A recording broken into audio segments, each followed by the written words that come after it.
followed from across the room came an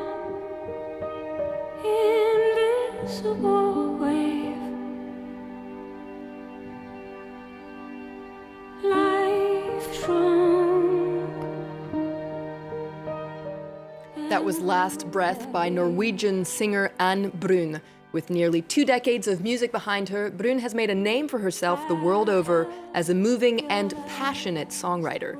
This autumn, she's back with her first body of original music in 5 years. 2 albums, After the Great Storm and How Beauty Holds the Hand of Sorrow, released a month apart. Thank you so much for being on the show with us today, Ane. Now, before we talk about your new releases, you actually live in Sweden, so you've been spared somewhat of a lockdown. But how has the ongoing coronavirus pandemic affected your musical projects? Well, the thing is, when everything started, I was in Norway, my home country, and I kind of ended up staying in Norway most of the year because I have my partner here. So I was kind of in the Norwegian version of lockdown. So I was working on my album in Oslo. It was kind of I needed to finish the album remotely from Oslo. So it affected the process for the album, but it definitely affected my year. I was supposed to be touring the whole fall of 2020. So that's been postponed to next year. So this year has been marked by a lot of uncertainty, a lot of changed plans, and yet you decided to release not one but 2 albums. So you have 18 tracks here on these 2 albums. It was supposed to be 1 album originally. You decided to split it into 2 albums. Why did you decide to do that? It was a part of the process. That also was affected by the pandemic and the lockdown, because I had a lot of time to go through the material when I was in Oslo and just listening through. So a few of the songs that I weren't happy with, I managed to recreate and make them into more intimate songs. My album was supposed to be a big album with lots of sound, like the first album that all of a sudden I could see I had 2 different types of albums. I had one intimate and one very big. And I just saw that these 2 cannot be released at the same time. It's too much music, too much information. But at the same time, I wanted them to be released in the same period because they're part of the same song cycle.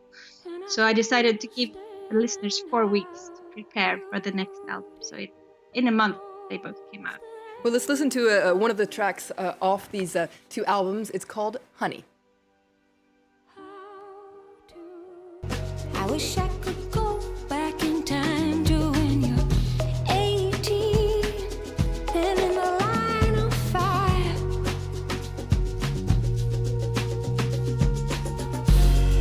Nothing you do will ever let me down. You repeat your mistakes many times, and I will be keeping my eye on you, 'cause I know how things will come back to. So that was the song Honey off one of 2 albums Norwegian singer-songwriter Ane Brun has just released. Now, what's interesting about this track is it actually features your voice from when you were 18 years old at the very end of the song. And the lyrics are kind of a message from your older self to your younger self. Would you say this is kind of a self-analysis in this song? It's kind of like a love letter to myself as an 18-year-old. I found this cassette tape last year where I'm just talking and talking and talking for about an hour maybe to a pen pal, and I was very amazed by hearing my own voice as such a young girl, because in my generation we don't have that documentation as young people have today. It was very like hearing that young girl is going to go through so much in life, and it just felt so much love for my young self, and just kind of felt like writing myself like a little love letter. Well, it's a lovely song, and you mentioned there that the 2 albums are very different. The sound is very different. After the Great Storm is more upbeat, electro, kind of dream poppy. How Beauty Holds the Hand of Sorrow is more intimate, piano-based, acoustic. Are these 2 versions of yourself, would you say? Yeah, definitely. I think that my career started out very intimate 20 years ago, like very soft, and I've developed my music as I've learned more about how to express my vocals and my music and my songs, and but the intimate part will always be with me. But I also need to do the more exploratory music, as I did on the first album, After the Great Storm. So it's kind of two parallel things, two parallel trains that I'm riding in a way. So. And this is your first original material in 5 years. You've mentioned in the past that the passing of your father in 2016 really affected your creativity. How did you find the path back to writing creatively? Well, it just kind of happened naturally after a couple of years.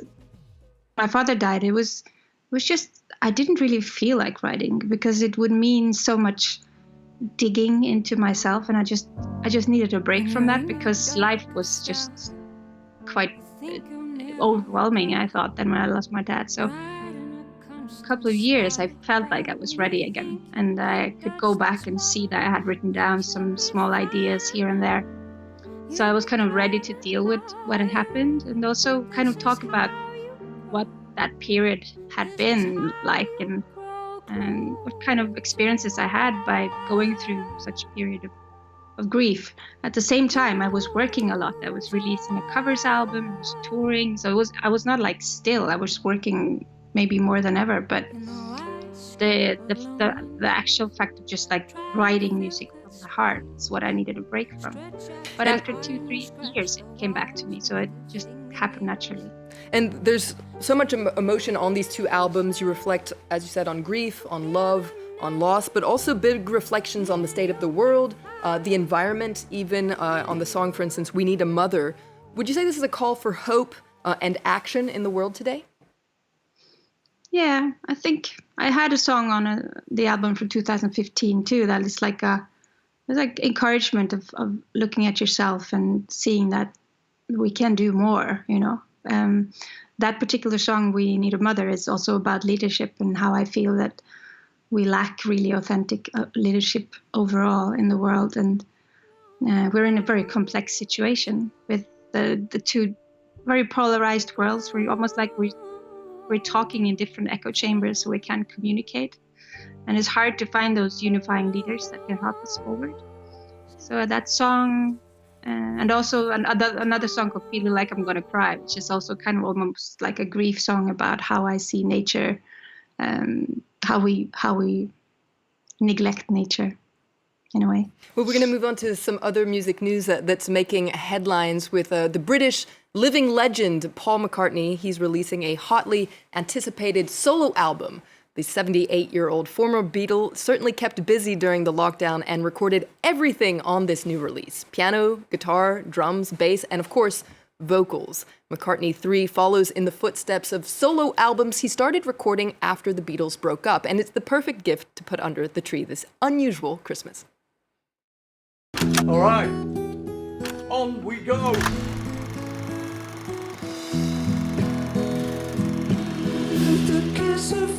In the heat of the Beatles breaking up, I just wanted to get back to basics. So I thought, right, well, I'll do my own album. I love making music so much, I just didn't want to stop. I had to just do something new. For fun, it was music. Packed with illusions. Next, prolific pop rock singer and songwriter Ane Brun is releasing a beautiful album. It's called Think of Spring, a collection of songs originally recorded by the great American jazz singer Billie Holiday. Now, he's deconstructed the old jazz standards with simple new guitar tunings and managed to produce an intimate and familiar sound. Proceeds from the album will benefit the education-focused nonprofits via the Black Lives Fund Matter. And here's a track off the album. It's called You've Changed. You've changed.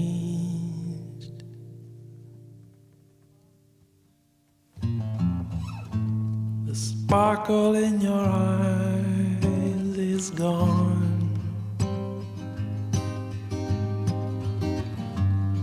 Your smile is just a careless yawn. Finally, France's favorite British singer Jane Birkin is releasing a new album. It's called Oh pardon, tu dormais. Oh sorry, you were sleeping. And it's her first album of new songs in 12 years. The album was produced and composed by the cult French new wave singer-songwriter Etienne Dao, but Birkin penned all the lyrics. All in all, 13 personal tracks, many written for her daughter, photographer Kate Barry, who passed away 7 years ago. We're going to leave you with a track off the album. It's called Les Jeux Interdits, Forbidden Games. But before we go, I want to thank my guest, Ane Brun. Thank you so much for being on the show today. Be sure to check out her 2 new albums, After the Great Storm and How Beauty Holds the Hand of Sorrow. For more arts and culture news, head to our website and stay in touch on social media. More news is coming up on France 24 right after this. Une nécropole dérisoire, elle jouait toutes deux aux jeux interdits. Étrange cérémonie, porcelaines échangées, mais assassinats, couronne d'églantine, cruel ce cavalier sur la colline.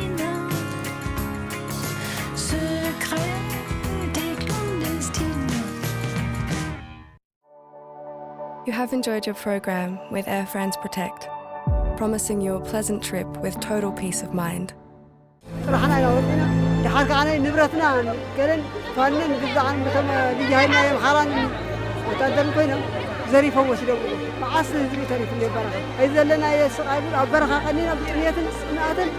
A rumour, a mirage, the prospect of a future, enough for them to go and leave everything behind.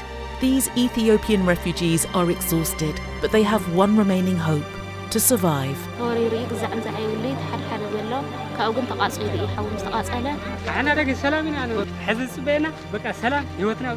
They're fleeing from death. They're looking for a refuge, for shelter, food and water. They didn't give me steel now, so I'm really pissed off. In this moving episode of Reporters, we look at the fragile hopes of the generations of Ethiopians who are fleeing their country for Sudan.